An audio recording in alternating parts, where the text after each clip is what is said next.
Hai guys, gimana kabar kalian? Semoga kalian sehat-sehat aja ya. Di video kali ini saya akan membawakan alur film yang berjudul Vakansi. Film ini rilis pada tahun 2007. Daripada penasaran, kita langsung saja intro.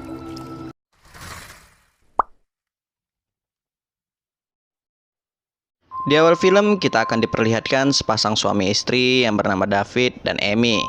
Saat di perjalanan, David menghindari tupai. Syukurnya mereka tak mengalami kecelakaan. Lalu mereka pun melanjutkan perjalanan. Di sanalah David merasakan mobilnya ada sedikit kerusakan. Amy pun menyalahkan David karena ia keluar dari jalan tol.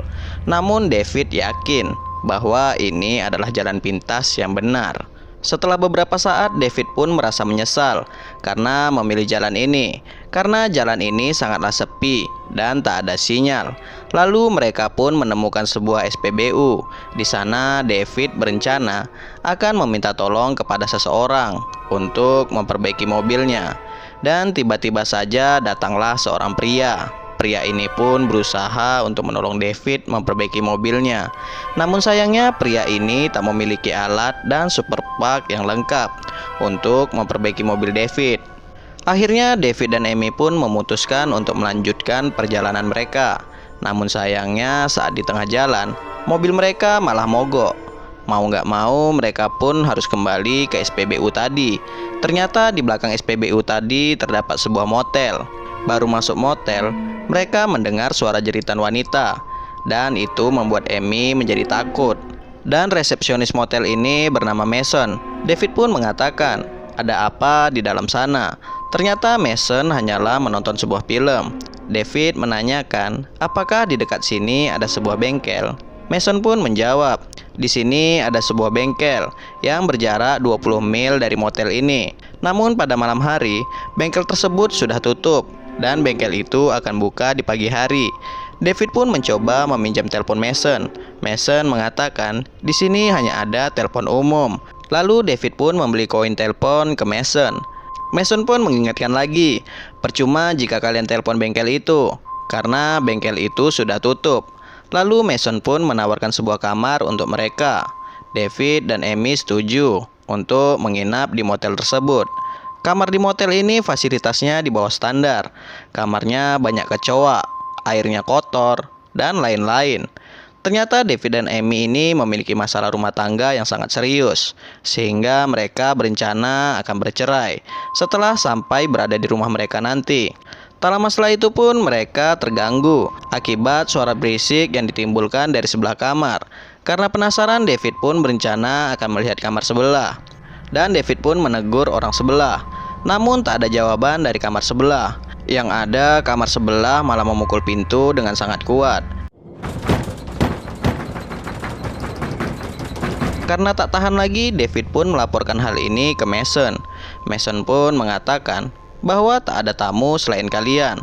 Biasanya saat malam begini ada mahasiswa atau pengembara yang masuk lewat jendela untuk tidur malam. Mungkin merekalah pelakunya. Setelah itu David pun kembali ke kamarnya. Setelah sampai kamar, David pun menonton TV. Dan David menemukan beberapa kaset. David melihat kaset itu berisi rekaman pembantaian yang terjadi di kamar mereka saat ini. Lalu David mengecek setiap sudut kamar. Ternyata ada kamera tersembunyi. Masih belum percaya, Amy pun memutar kaset yang lainnya. Kali ini kaset itu berisi pembantaian dengan orang yang berbeda. Namun lokasi pembantaian itu masih di kamar mereka saat ini. Tiba-tiba saja lampu kamar mereka mati. Dan ada seseorang yang berusaha masuk ke kamar mereka. Sekilas terlihat ada seseorang berada di toilet. Amy pun akan keluar kamar untuk mencari bantuan. Namun David menahannya. Dan David mengatakan, ada seseorang yang menjebak kita. Mereka pun akan kabur lewat jendela toilet. Namun jendela itu sudah dipaku. Amy pun menemukan sebuah apel yang ditinggalkan seseorang tadi. David mengecek kamar mandi, tapi tidak ada orang. Karena tak ada pilihan, mereka pun mencoba kabur. Namun sayangnya mereka malah dihadang oleh seorang psikopat bertopeng. Tak hanya satu, tapi ada dua psikopat yang siap membunuh mereka. Akhirnya David dan Amy kembali ke kamar mereka. Setelah suasana tenang, David pun berlari ke arah telepon umum. Ia menelpon polisi. Namun sayangnya telepon umum itu hanya tersambung ke telepon Mason saja. Lalu Mason pun langsung menabrak telepon umum itu. Untungnya David berhasil kembali ke kamarnya. Lalu David dan Amy pun mencari benda apa saja yang dapat digunakan untuk senjata mereka. Dan parahnya, ternyata Mason memantau mereka dari kantor office-nya. Dan dua orang psikopat tadi adalah anak buahnya Mason. Kemudian David mengamati video pembantaian tadi. David mencari tahu dari mana dua psikopat tadi bisa masuk ke kamar mereka. Setelah memperhatikan video dengan teliti, akhirnya David pun menemukan jalan rahasia. Dengan jalan inilah para psikopat ini bisa masuk kamar mereka. Tak lama kemudian ada sebuah truk datang ke motel ini. David dan Amy pun meminta tolong ke supir truk ini. Namun sayangnya sopir truk ini adalah temannya Mason. Usut punya usut, Mason sengaja merekam semua kejahatan yang ia lakukan. Lalu Mason menjadikan video pembantaian itu sebagai sebuah film. Dan Mason menjual videonya ke supir truk ini. Setelah itu David dan Amy pun kabur melalui jalan rahasia tadi. Ternyata lubang ini bisa menuju ke semua kamar. Dan pada akhirnya David dan Amy sampai ke ruang office Mason. Di ruang office itu Amy menemukan sebuah telepon. Dan Amy pun langsung menelpon polisi. Baru beberapa kata Amy ngomong dengan polisi, Mason malah datang ke ruang office-nya. Alhasil David dan Amy pun kembali ke jalan rahasia itu. Sesampainya di ruang office, Mason mendengar suara polisi yang ada di telepon miliknya. Alhasil Mason pun mengetahui bahwa David dan Amy berada di jalan rahasia. Mason pun menyuruh dua psikopatnya untuk mencari David dan Amy. Sementara itu David dan Amy berhasil masuk ke ruangan lainnya. Dan David pun menutupi pintu jalan rahasia itu dengan sebuah lemari. Di ruang itu David dan Amy saling meminta maaf. Dan mereka saling berjanji jika mereka selamat dari insiden ini, maka mereka tak akan bercerai dan akan memulai semuanya dari awal lagi. Tak lama kemudian datanglah seorang polisi tua. Mereka mengira polisi ini adalah temannya Mason. Polisi ini adalah polisi sungguhan. Polisi ini datang karena telepon dari Amy tadi. Polisi ini pun langsung mengecek kamar David dan Amy tadi. Dan Mason pun pergi. Ia beralasan bahwa ia salah membawa kunci kamar. Padahal kamar itu tidaklah terkunci. Setelah masuk ke kamar itu, polisi ini pun menemukan jalan rahasia tadi. Tak sampai di situ saja, polisi ini juga melihat video pembantaian yang terjadi di kamar itu. Sedangkan David dan Amy berusaha menahan psikopat yang akan masuk ke ruang mereka. David dan Amy pun langsung berlari ke arah polisi ini. Namun sayangnya mobil polisi ini sudah dirusakkan oleh Mason. Kemudian salah satu psikopat membunuh si pak polisi ini. David dan Amy pun kabur ke kamar lainnya. Kemudian David pun mempunyai sebuah ide. David memecahkan kaca jendela kamar. Lalu David merobekkan sedikit baju Amy. Dan David pun meletakkan sedikit baju Amy ke jendela tadi. Setelah itu David menyembunyikan Amy di atas plafon. Sedangkan dirinya akan menghadapi Mason dan dua psikopat lainnya.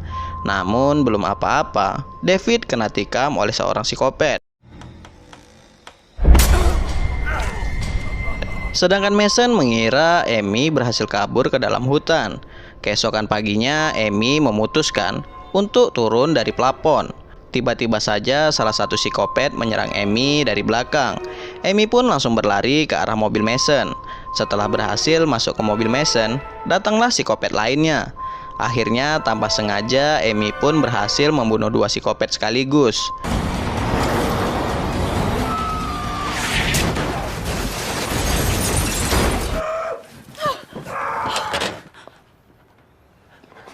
Amy pun langsung berlari ke ruang office Mason. Amy mengambil palu sebagai senjatanya. Di saat Amy mengambil pistol, datanglah Mason menyerang Amy dan pistol Amy terjatuh. Di sana Amy berhasil melukai Mason. Lalu Mason pun menghajar Amy. Di saat Amy dibanting Mason, Amy berhasil mendapatkan pistol yang ia jatuhkan tadi. Dan Amy pun langsung menembak Mason.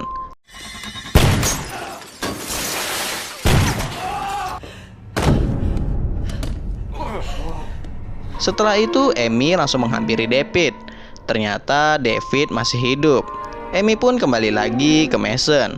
Amy mengambil kabel telepon Mason. Setelah mendapatkan kabel itu, Amy pun langsung menelpon 911 dan cerita pun selesai. Sekian untuk video kali ini. Jika terdapat banyak kesalahan, saya minta maaf. See you next video guys. Wassalam.